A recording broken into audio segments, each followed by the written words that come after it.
болуп кетти. Атыңыз ким экен? Мына ачык айтканыңыз үчүн рахмат. Бир инсанды жактырып калдым, ачык айтсам болобу? Мен турмушта болгом, ал бойдок жигит дейт. Караңыздар. Бул жерде практически эки нерсе бар. Мындай да, сизде бала барбы, бала жокпу? Эгерде сиз турмуш көргөн болсоңуз, Пайгамбарыбыз саллаллаху алейхи ва саллям айтканда, кыздарга үйлөнгүлө. Эгерде кыздарга үйлөнгүлө, себеби алардын оозу таза болот, алардын жатыны таза болот, алар азга канаат кылат, азга шүгүр кылат деп айтканда, экөөңүздөрдүн турмуш курушуңуздарга эч бир шариатта каршылык жок. Никеңиздер, нике кыйсаңыздар, нике жүрөт. Бирок турмуштук тажрыйба жагынан, турмушту эстеп алганда, сиз өзүңүзгө суроо бериңиз. Ошол жигитке сиз толук внимание бере аласызбы? Ошол жигитке сиз толук внимание бере аласызбы? Эгерде, мисал үчүн, толук внимание бере алсаңыз, пожалуйста, эртең жашооңуздарда проблема болбосо. А эгерде эртең ага внимание бере албай турган болсоңуз, как кыз катары, эркек көрбөгөн кыз катары внимание бере албай, мурдакы өтмүшүңүздү унуткан болсоңуз, мына ошондо турмушка чыгып, ал жигитти деле кыйнабай жашасаңыз болот да. Эми турмуштук тажрыйба жагынан айтып атам сизгечи. А эгерде жок, көңүл бере албайм десеңиз, анда ал жигитти жөнүнө эле койгонуңуз жакшы да. Себеби мына караңыз, эгерде эркек бала турмуш көргөн кызга үйлөнсө, же болбосо баласы бар кызга үйлөнсө, фактически алып карай турган болсок, эркек ага 100% внимание берсе, аял киши эгер 50% внимание берет. 50% внимание бере алат. Неге? Аял кишинин 50% вниманиясы баласына кеткен болот. 50% вниманиясы кимге кетет? Эми күйөөсүнө кетет да, жанагы жигиткечи. Мына ушул жигит болуп туруп үйлөнүп жаткан балага тебе это надо деген вопрос коюш керек да. Мисалы да, эми катуу ала турган болсокчу, сиз ошол инсанга, ошол жигитке эгерде толук көңүл бере алам, мен кыздай болуп бере алам, эркелеп, бардыгын сонун аткарам десеңиз, бисмилла. Жашоо турмуш жагынан. А так шариатта эч бир каршылык жок. Негизичи шариатта боло берет. Бирок биз боло берет деп жигитке пардан берип туруп үйлөп койдук. Турмуш көргөн кызга эртең ал көңүлү толбой калса эмне болот? Анын жашоосун ким ойлойт? Муну деле эске алып коюш керек. Ушул эле жерден билсе болот, Кыргызстандагы көйгөйлүү маселе экенин үй-бүлөлөр бекем болсун дейт. Амин. Талак махыр деген сөз кече жакында эле пайда болду дейт. Талак махыр деген сөз кече жакында пайда болду. Бирок талак деген нерсе мурдатан эле бар. Махыр деген деле негизи бар болчу, бирок калың деген сөз. Бул калың деген сөз, махыр деген сөз, калың деген сөздүн арабчасын эле азыр билип алып, эми айтышты, калың деген мурдатан бар эле. Просто талак сиз эми эле жакында эле пайда болду дегениңиз, бул биз жакында эле динге келе баштадык деген сөз. Жакында эле динден түшүнүгүбүз пайда болду деген эле сөз. Туугандар, Мерседес махыр эле, ал дагы калыңды эле билдирет дейт. Хорошо, эркек адамга буйрганда табак деп коюңуз да. Махыр не обязательно, но талак илгертен эле келе жатат. Рахмат. И опасный экен да бул сөз дейт. Конечно, опасный. Ооба, не кылабыз, эми жообуңду бердим дегенден кийин кетпей жашап жүрөмүн дейт. Анда айтам го, тактаңыз, же болбосо мага личкадан чалыңыз. Күйөөңүз менен же болбосо экөөңүздөр айтыңыздар, мондай нерсе болду депчи, азыр бир түз эфирден эметип чечим чыгара турган нерсе эмес. Мондай сөздү айтты деп, мисал үчүн эркек айтып атат да, же болбосо сиз айтып атасыз, мисал үчүн сага талагыңды бердим деп, жообуңду бердим деп айтты десеңиз, деп сиз айтып атасыз, аял киши, ошону эркек киши тастыкташ керек. Эркек киши бир нерсе айтса, аял киши тастыкташ керек да. Ошондо анан экөөнүн сөзү бири-бирине дал келген болсо, анан ошондо чечим чыгарат. Экөөсү бири-бири менен экөөсү келип итмышык болуп, тыйынчышкан болуп ойноп аткан болсо, экөөсү бири-бири менен. Анда эмне болот? Анда чечим чыгара албай калабыз. Экөөсү бири-биринин сөзүн тастыкташ керек. Чындап эле ушундай болду деп. Биз факттын негизинде шарияттын өкүмү жүрөт. Ошондуктан сиз эметтин билем деп турган болсоңуз, анда телефон чалыңыз же болбосо ошо бир илимдүү молдону таанысаңыз, ошого экөөңүздөр экөөңүздөр ээрчишип алып барыңыздар. Ушундай болду эле деп. Аялы кетип эри талак бербей койду. Аялы 1 жыл күтүп эле тийип кетти. Нике кийинки эрим менен буйрабы дейт. Жок, буйрбайт. Буйрбайт. Эгерде талагын алган эмес болгон болсо. Агай бекер окудуңуз никени, вот бойдоктор башталды дейт. Ооба. Жок, колубуздан келишинче иншалла бул маселени окуганбыз. Бул маселеден башыбыздан өткөн да көп жолу. Ошондуктан бул маселеге иншалла колубуздан келишинче аракет кылабыз туура жооп бергенге. Мисалы, сен ошондо менин айтканымды кылбаганың үчүн апамды сыйлабаган үчүн берем десе кандай болот? Мисалы, сен ошондо менин айтканымды кылбаганың үчүн апамды сыйлабаганың үчүн берем десе кандай болот? Берем деп эгерде келер чакта айткан болсо, жок. Анда бердим деп айтыш керек да, уже өткөн чактачы. Бердим деп айткан болсо, уже факт. Бердим, мына уже өткөн чак уже бар. Бердим деш керек. Бербейм десечи, атайлап аялын кыйнап дейт. Атайлап аялын кыйнап бербейм десе, анда түшпөйт. Бергенге чейин аял кишинин оозунан чыгыш керек. Мен сага бердим деп айтыш керек. Күйөө менен 1 жыл чогуу жашабадык, ал башкага үйлөнөм дегенде мен жообумду сурадым, күнөө эмеспи дейт. Күйөө менен 1 жыл чогуу жашабадык, ал башкага үйлөнөм дегенде мен жообумду сурадым, күнөө эмеспи. Күйөө менен 1 жыл чогуу жашабадык, ал башкага үйлөнөм дегенде мен жообумду сурадым, күнөө эмеспи. Башкага үйлөнөм дегендеби? Эгерде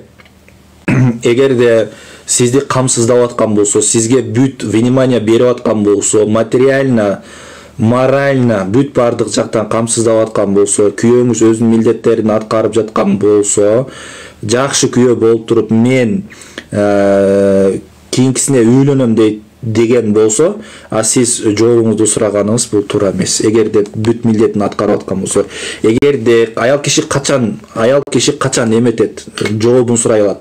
Эркек киши иштебей калса, эркек кишини эми кечиресиздер, улуу сөздө уят жок дейт. Эгерде эркек кишинин жыныстык жагы иштебей кала турган болсо, төшөккө жарабай кала турган болсо, мына ошондо жообун сурап алса болот. Ошондой кездерде же болбосо ушундай олуттуу нерселерде жообун сурап алса болот.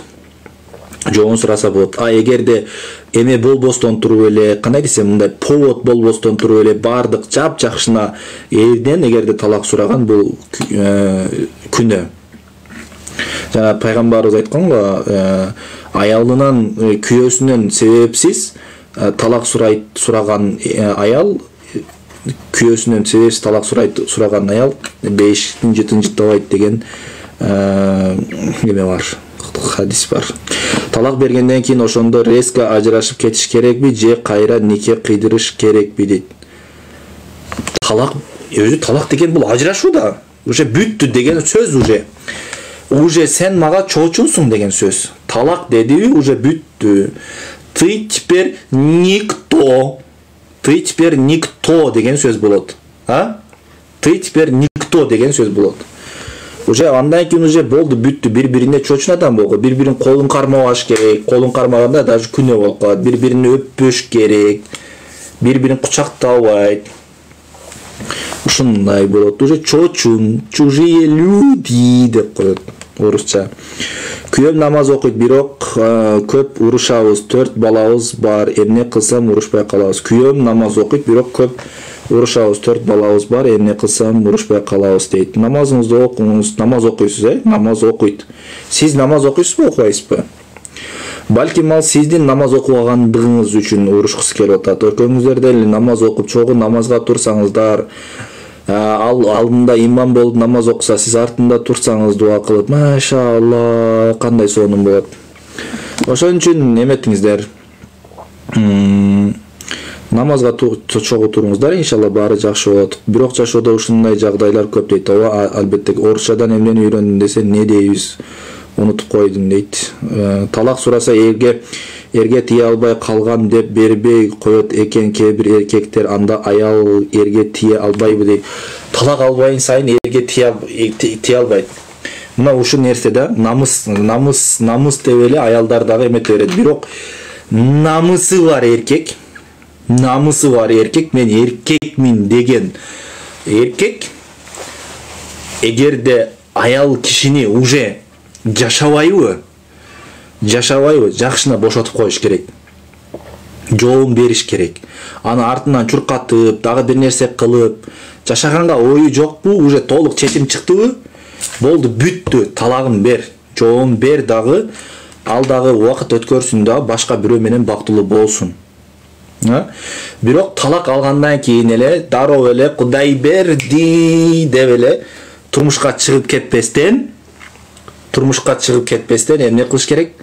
Бир аз убакыт өтүш керек, травмаларды айыктырыш керек. Мурдагы түгөйлүк турмушта алган травмаларды эмне кылышыңыздар керек? Айыктырып туруп, андан кийин анан башка бир адам менен жаңы мамиле куруш керек. Ато болбосо катанын үстүнө ката жасап алат. Bir adamдын жардамы менен башка бир адамды унутуу мүмкүн эмес. Ошондой кылбаңыздар. 3 талак алсаңыз анда бары бүттү деген кепте тура. Агай топуну чечиң эми дейт. Ой Тажибаев кой. Сете иштесе болот, сете болбойт. Мен менен жашабайт дейт. Агай орустардын баш кийимин кийгиле эми дейт. Кой. Аялдар Куранды кантип окуйт? Куран окууну үйрөнгүм келет дейт. Аялдар мага личкадан жазсаңыз, мен сизге номер берем, каласаңыз ошол жактан аял кишилер бар, окутушат. Негизги катуу урушканда да түшөт деп айтпайбы, катуу урушсак турсун сөгүшүп деле кетип. Жок, катуу урушканда ал кандай сөз айтат эми? Кет, жогол, мен жашабайм, болду, ажыраштым десе, ошондо. Ошондой мен Каси мечитке дем салдырганы бардык суу, май, туз берди, тузду түбүнө салып жатат деп кары 9 күн. Каси мечитке дем салдырганы бардык суу, май, туз берди, тузду түбүнө салып жат деп кары 9 күн туура. Түбүнө салып жат деди. Эмненин түбүнө салып жат деди?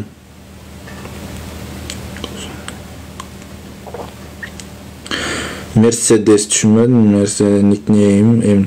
Күйөөсү өлүп башкага турмушка чыгайын деп атканда биринчи күйөөсүнүн жайына барып ыраазычылык алыш керекпи дейт. Жок. Күйөөсү өлүп башкага турмушка чыгайын деп атканда биринчи күйөөсүнүн жайына барып ыраазычылык алыш керекпи? Даже күйөөсү, мурдагы күйөөсү айтса, мен өлгөндөн кийин турмушка чыкпай эле кой десе дагы турмушка чыга берсеңиз болот. Турмушка чыга берсе болот. Себеби шариатка каршы келген осуят аткарылбайт. Шариатка каршы келген осуят аткарылбайт. Эгерде шариатка каршы келе турган осуяттарды берип аткан болсо, анда аткарылбайт.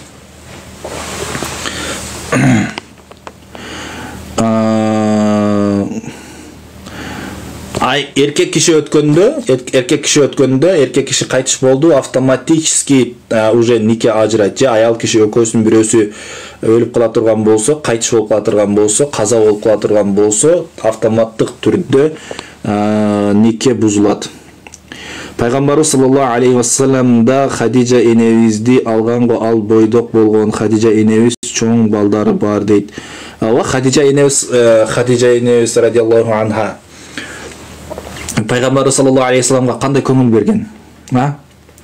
Пайгамбарыбыз саллаллаху алейхи вассаламга биринчи вакыт түшүп келгенде пайгамбарыбызды колдоп, сиз ар дайым туугандар менен жакшы мамиле кыласыз, сиздин башыңызга эч бир жамандык келиши мүмкүн эмес деп пайгамбарыбыздын көңүлүн алып, пайгамбарыбызды дайым колдоп турган, үйлөнгөн тура. пайгамбарыбыз бойдок болуп туруп балдары бар эмеге үйлөнгөн. Бирок Хадижа энебиз радиаллаху анха пайгамбарыбызга көңүл берген, пайгамбарыбызды сүйгөн, пайгамбарыбызды колдогон. Мен айтып атам, эгерде аял киши турмуш көргөн аял киши, мен такыр эле болбойт деген жок. Шариатта болот. Турмуш көрбөгөн жигит турмуш көргөн кызга үйлөнсө боло берет. Бирок эгерде ошол кыз толук көңүл бере ала турган болсо деп атам да, көңүл берип, ошол жигиттин көңүлүндө бир өкүнүч калбай турган болсо, ушул нерсе жакшы деп атам да. Эртең ажырашуунун алдын алайын деп атам. Негизи ниетке да карабат, бул талак маселеси өтө оор, телефондон чечиш кыйын муну дейт. Туура айтасыз. Вай агай, саат 2 болду го. Мерседес Техто эле жакшы болчу дептирсиз дейт. Кет десе да жооп түшүп калабы дейт. Эгерде ниетинде кет жогол, ниетинде ажырашуу ниети болсо, кет жогол деп айта турган болсо, ажырашуу ниетинде айтса кет түшөт. Пайгамбар алейхисаламдын аялына да жашы чоң болгонго дейт. Ооба туура. Никнейм түшкөн наристе кирсе, түшкөн наристе кирсеби? Түшкөн наристе кирсе так ушул эсинен чыгып атат. Ребенок сөздү бөлбөй тургула, эми жакшы сабак өтүп жатат дейт. Рахмат сестра. Кандайсыз байке? Менде 2 кызым бар. Жолдошум арак ичет, не кылсам болот дейт. Кандайсыз байке? Менде 2 кызым бар. Жолдошум арак ичет, не кылсам болот дейт. Эгерде арак ичип аткан болсо, Кудай Таалага дуа кылыңыз, өзүңүз намаз окуңуз, Кудайга жалбарыңыз. Ушундай жаман күйөөлөрдү өзү негизи жакшы аялдар, намаз окуган аялдар башкарып алат да. Практически мен жашоомдо бир таанышымды, мындай таанышыбыздын таанышы да, устазыбыз айтат да, бир бакыт деген бала дейт. Ушундай дайыма ичип жүрөт экен да, ичип кыздар менен жүрөт экен. Аялы болсо дайыма кийимдерин үтүктөп, кийимдерин жууп, тамагын берип, патинкесин кремдеп, ушинтип дайыма жакшы мамиле кылат экен. Дайыма жакшы мамиле кыла бериптир да. Күйөөсү болсо күндө ичип келет экен да. Ага мани бербейт экен ичкенинечи. Башын деле оорутпайт экен, каякта жүрөсүн деп эле кыздар менен жүргөнүнө деле мани бербейт, бирок жакшы мамилесини уланта берген экен. Анан бир күнү ошол бакыт деген бала өзүнө келе баштаптыр да, акылына келе баштаптыр. Туруп ойлонуп, эми мага ушунча жакшы мамиле кылат, мен ушунча ичип келсем дагы, башка кыздарга барсам дагы менден көңүлү калбайт деп, анан баягы жерде эме болуп кеткен экен да. Ошол ишинен кайткан экен да, бакытчы. Ошондуктан сиздер эле жакшы мамиле кыла бериңиз, иншалла. Күйөөңүзгө Кудай Таалама дуа кылыңыз, Аллах Таала күйөөңүзгө хидаят берген болсун, туура жолдон адаштырбасын, аракты таштасын. Негизинде мен деле эң жаман көргөн нерсем арак. Эч бир мусулман пенде оозуна арак албасын. Амин. Так. Кет десе да түшүп калышы мүмкүн, ниетке да караша дейт. Андар махыр нике дегенде адам көйүп кетти го дейт. Туура айтасыз. Ушул никенин аялына кыйын. 4 баласы менен бойдок бала алам десе турса, турмушка чыкса болот. 4 баласы менен бойдок бала алам десе турса, турмушка чыкса болот дейт. 4 баласы менен бойдок бала. Эми баягы бала жашоону көргөн эмес да. Баягы бала негизи шарият боюнча нике кыйылса, нике түшө берет. Нике кыйла берет.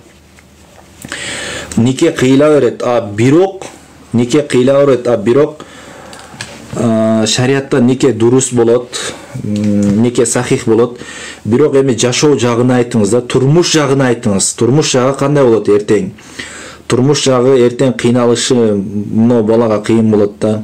Бала бойдок кызга эле үйлөнгөнү жакшы да, 4 бала менен. Эртең бул 4 баласы бар аял деле буга көңүл кое албайт. Кечиндеси аны менен эме кылып, мисалы үчүн толук эркелешип дегендей төшөк мамилеси деле анчалык жакшы болбойт. Ошон үчүн бойдок балдар бул жакта отурган болсоңор, уккан болсоңор, ошон үчүн башынан эле тандоону туура кылыш керек. Тандоону туура кылып, туура кызга үйлөнгөн жакшы да. Турмуш көрбөгөн адам менен баш кошкон жакшыраак.